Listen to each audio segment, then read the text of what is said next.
Asia cup ও আফগানিস্তান সিরিজে লজ্জাজনক পারফরম্যান্সের পর দেশে ফিরতেই ক্ষুব্ধ সমর্থকদের তোপের মুখে বাংলাদেশ দলের ক্রিকেটাররা। বিমানবন্দরে উপস্থিত ক্রিকেট ভক্তদের ভুয়া ভুয়া দুয়ধ্বনি শুনতে হয় তাসকিন আহমেদ, নাঈম শেখ সহ অনেক তারকা ক্রিকেটারকেও। তবে ব্যতিক্রম ছিলেন সাইফ হাসান। গোটা সফরে ব্যাটে বলে নজরকাড়া পারফরম্যান্সে একমাত্র প্রশংসিত হয়েছেন সাইফ।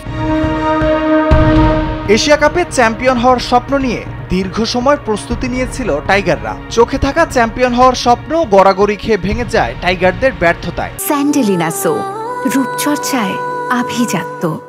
এরপর আফগানদের বিপক্ষে সিরিজেও ব্যর্থতার ধারা অব্যাহত রাখে বাংলাদেশ। টি-20তে জয় পেলেও এই ফরম্যাট থেকে যেন বেরিয়ে হতে পারছিলেন না লাল সবুজরা। ফলাফল ওয়ানডে সিরিজে ৩-০ ব্যবধানে হোয়াইট ওয়াশ হয়ে দেশে ফেরে বাংলাদেশ।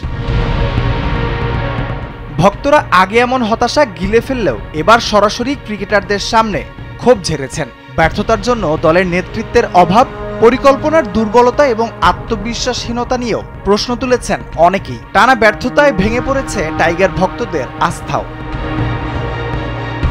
রাফিউল ইসলাম রাতুল, কালবেলা।